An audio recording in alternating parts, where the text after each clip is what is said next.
Hello बच्चा party, how are you. चलिए आज हम आपको थोड़ा सा स्पेस में घुमा के लाते हैं।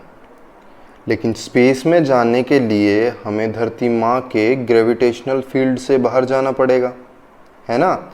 हम तो चले जाएं, आराम से उड़ते हुए चले जाएं, लेकिन कोई चीज़ है जो हमें रोकती है जाने से। क्या है वो? अर्थ का ग्रेविटेशनल फील्ड, यानी कि अर्थ अपनी तरफ ग्रेविटी से खींचती है कि नहीं। यानी कि हमें जाने के लिए कुछ ना कुछ ऊपर के लिए वेलोसिटी चाहिए। कहने की बात क्या है, जब देखो हम नीचे से ऊपर की तरफ कोई भी चीज़ फेंकते हैं, कोई भी छोटी चीज़ या बड़ी चीज़ मान लो फेंकी, तो वो एक हाइट पे जाके वापस आ गई, ठीक है। थोड़ी सी और जोर लगा के और फोर्स लगा के हमने फेंकी, इसको थोड़ा सा और हाइट पे जाके वापस आ गई, फिर थोड़ी सी और वेलोसिटी बढ़ाई, थोड़ी सी और वापस आ गई। यानी कि हम जो भी ऑब्जेक्ट को ऊपर भेज रहे हैं, ऊपर फेंक रहे हैं, वो जो अर्थ का ग्रेविटेशनल फील्ड मैंने आपको बताया था, जिस रेंज तक किसी भी चीज़ का ग्रेविटेशनल फोर्स एक्ट करता है, वो एरिया। यानी कि हम यहाँ से फेंक तो रहे हैं लेकिन वो उल्टी आ जा रही है, फिर दोबारा से फेंकी वो फिर से उल्टी आ गई, फिर और स्पीड बढ़ाई वो उल्टी आ गई। तो हम एक ऐसी स्पीड लगाएं कि ऑब्जेक्ट इससे थोड़ी सी बाहर चली जाए बस, यानी कि इसके ग्रेविटेशनल फील्ड से हल्की सी बाहर हो जाए, ठीक है। बाहर होने से हमें फ़ायदा क्या मिलेगा, अब इसके बाहर जाने के बाद जो ऑब्जेक्ट है अब वो वापस नहीं आएगी। क्यों? क्योंकि इसके एरिया से जहाँ तक ये अट्रैक्ट कर पाता है, इसके एरिया से बाहर हो गई। यानी कि हमें कोई एक ऐसी वेलोसिटी चाहिए कि जिस वेलोसिटी से ऑब्जेक्ट को फेंका जाए और वो इसके बाहर हो जाए, इसके ग्रेविटेशन के बाहर। तो इससे हम अपनी एस्केप वेलोसिटी को डिफाइन करेंगे। कैसे? Escape velocity is the minimum velocity, वो एक मिनिमम वेलोसिटी कौन सी, with which a body must be projected vertically upward, जिस वेलोसिटी से हम किसी भी ऑब्जेक्ट को वर्टिकली अपवर्ड फेंकें, in order that it may escape the gravitational field of earth, ताकि ये जो ग्रेविटेशनल फील्ड है ना अर्थ का, इसको एस्केप कर जाए, यानी इसको छोड़ के चली जाए। आया समझ में? ऐसी वेलोसिटी निकालनी है हमें भाई। ये वेलोसिटी हम दे पाएंगे तभी तो हम इसके अर्थ के ग्रेविटेशनल फील्ड से बाहर जा पाएंगे, तभी तो हम अंतरिक्ष में या स्पेस में जा पाएंगे, है ना। तो ऐसी वेलोसिटी को हम क्या बुलाते हैं? एस्केप वेलोसिटी, ठीक है। एग्जाम में लिख दोगे डेफिनेशन, आगे समझ में। अब थोड़ा सा एक्सप्रेशन देख लेते हैं, इसका एक्सप्रेशन क्या होता है। ये हमारी धरती माँ है ना, ये धरती मेरी माँ है, ठीक है। यहाँ पे इसका सेंटर है। अब हमें ट्रेवल कहाँ से कहाँ तक करना है? अर्थ के सरफेस पे हम बैठे हुए हैं, हमें जाना है दूर, एक सफ़र तय करना है अंतरिक्ष तक। ये सफ़र कितना लंबा है हमें पता नहीं है, तो हमने मान लिया कोई भी पॉइंट इन्फिनिटी तक जाना है हमें, ठीक है। अब भैया बात ऐसी है, हमें इस रास्ते का कुछ भी नहीं पता, हम गए थोड़ी ना पहले, हमें कुछ नहीं पता रास्ता कहाँ तक जाना है, कितना दूर है, कैसे रास्ता है, कुछ नहीं। मैथमेटिक्स ने आपको बता रखा है भैया, कुछ भी चीज़ का नहीं पता हो, एक यहाँ से यहाँ तक का नहीं पता हो, तो आप छोटे से हिस्से का पता लगाइए जिसके बारे में आपको पता हो, और इनिशियल से फाइनल लिमिट में इंटीग्रेट कर दो, है ना। ये इंटीग्रेशन ने हमें बता रखा है। तो हमें रास्ते का तो वैसे नहीं पता, लेकिन अर्थ के ग्रेविटेशनल फील्ड के अंदर, यानी कि अपनी पहुंच के अंदर हमने कोई भी एक ऐसा हिस्सा मान लिया, इस रास्ते का ये एक हिस्सा PQ, ठीक है। उस PQ की लेंथ क्या है? dx, और P कितने डिस्टेंस पे है? x डिस्टेंस पे रेडियस से, सॉरी सेंटर से, ठीक है। इतना हम मान सकते हैं। अब मान लिया कोई भी मास m की ऑब्जेक्ट है, suppose a body of mass m lies on point P। एक पॉइंट P पे एक ऑब्जेक्ट है, मान लो नीचे से फेंकी और पॉइंट P पे वो ऑब्जेक्ट आई है, ठीक है। अब पॉइंट P से पॉइंट Q तक ले जाने में हमें कुछ फोर्स लगाना पड़ेगा, नहीं लगाना पड़ेगा? अर्थ फोर्स लगा रही है, अर्थ इस ऑब्जेक्ट को अपनी तरफ खींच रही है। अब इस खींचने के अपोजिट हमें फोर्स लगाना पड़ेगा ना भैया। आप देखो कोई भी टेबल पे आपकी एक बुक रखी है, अब इस बुक को थोड़ा सा और ऊपर उठाने के लिए क्या आपको फोर्स लगाना पड़ता है या अर्थ अपने आप करती है? अर्थ तो इसको नीचे की तरफ खींच रही है, हमें उल्टा फोर्स लगाना पड़ता है। किसके अपोजिट?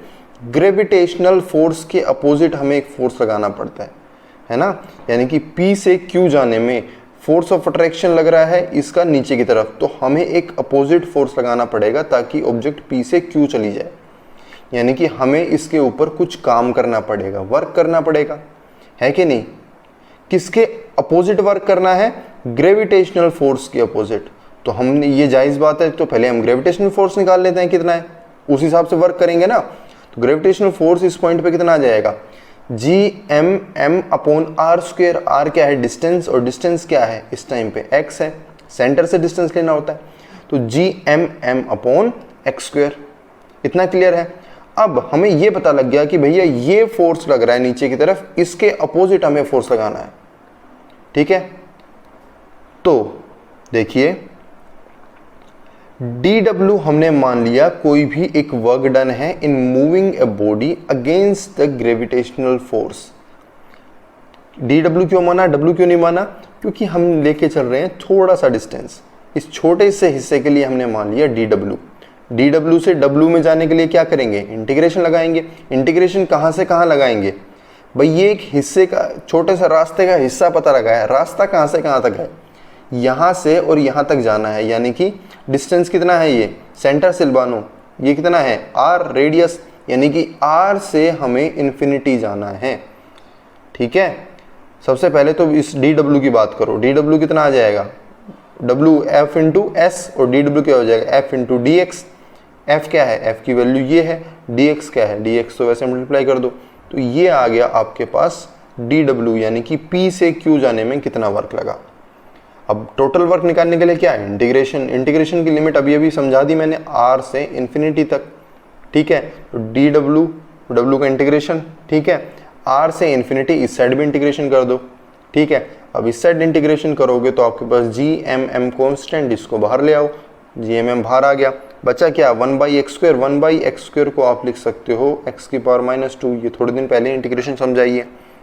इंटीग्रेशन क्या होता है? पावर में एक ऐड करो, उसी से डिवाइड, यानी कि इसमें एक ऐड करोगे -2 में, तो x⁻1 अपॉन में -1, तो ये क्या आ जाएगा? -1/x, ठीक है।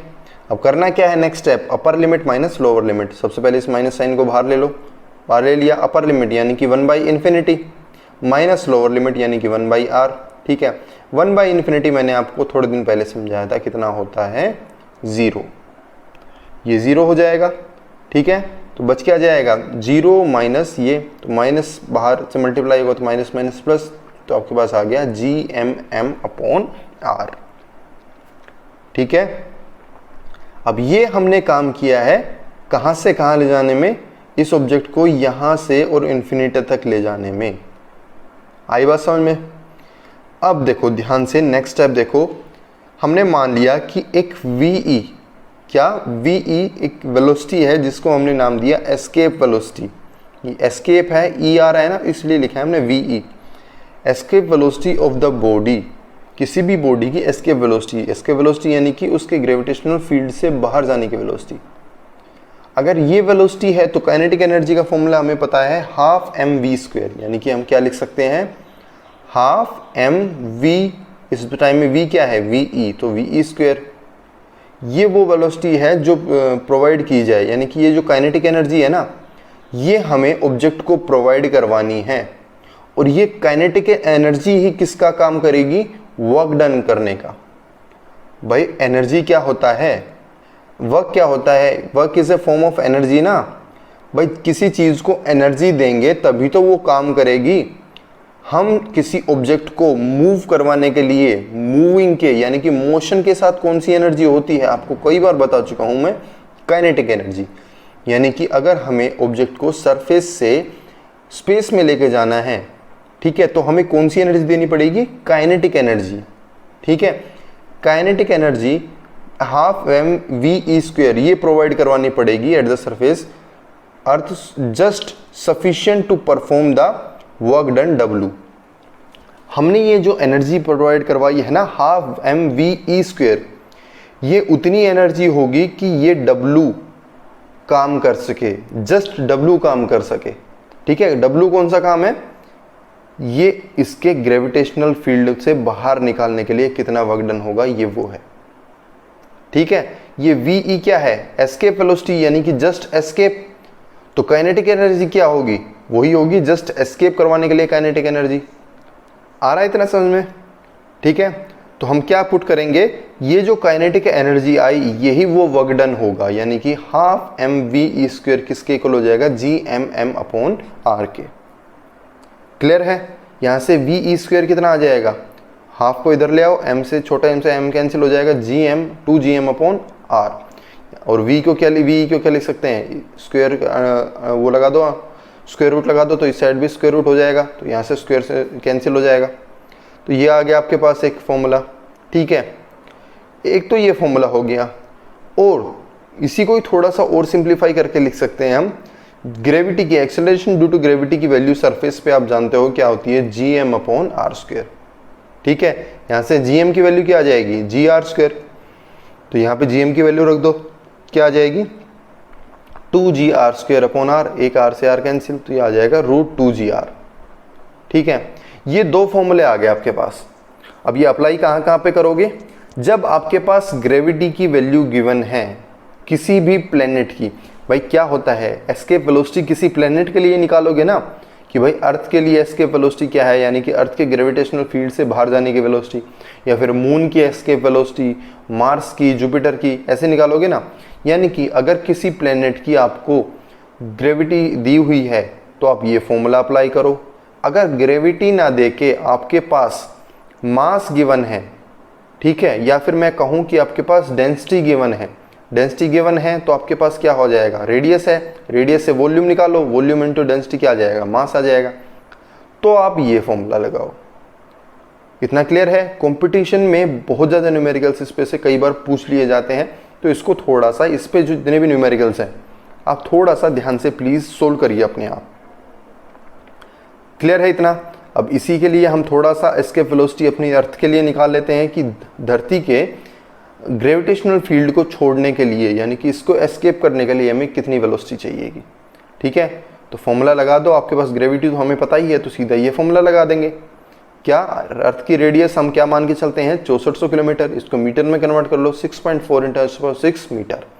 ठीक है, value of g at earth surface कितनी होती है, 9.8 मीटर/सेकंड²। तो इनकी वैल्यू जब पुट करोगे तो आपके पास ये आ जाएगा एक वेलोसिटी 11.2 × 10⁻³ मीटर/सेकंड।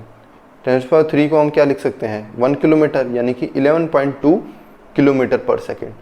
आपको लगेगा सर इतनी सी वेलोसिटी, बस इतनी सी वेलोसिटी चाहिए हमें ऊपर जाने के लिए।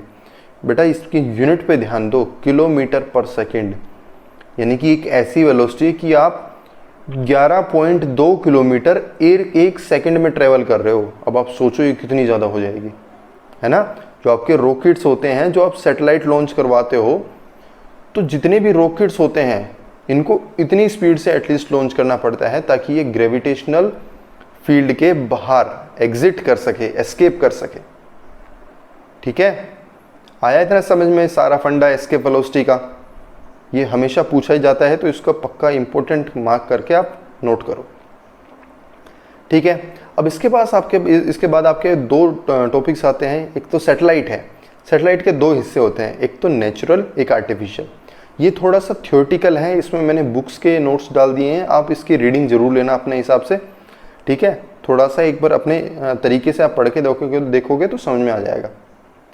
इसमें क्या दिया हुआ है, सैटेलाइट। सैटेलाइट के बारे में आप सब जानते हो, थोड़ा थोड़ा आपको पता है। सैटेलाइट क्या होता है, it is a body which continuously revolves on it's around a much larger body in A stable orbit. ऐसी कोई चीज़ जो किसी भी बड़ी ऑब्जेक्ट के अलोंग, यानी कि अराउंड अपने आप चक्कर लगाती रहे। ठीक है, ऑन इट्स ओन। ठीक है, किसी भी स्टेबल ऑर्बिट में। ऑर्बिट क्या होता है, ऑर्बिट होता है रास्ता। हम कह सकते हैं कि ये एक रास्ता हो गया इसके चारों तरफ। ठीक है, स्टेबल यानी कि ये चेंज नहीं हो रहा।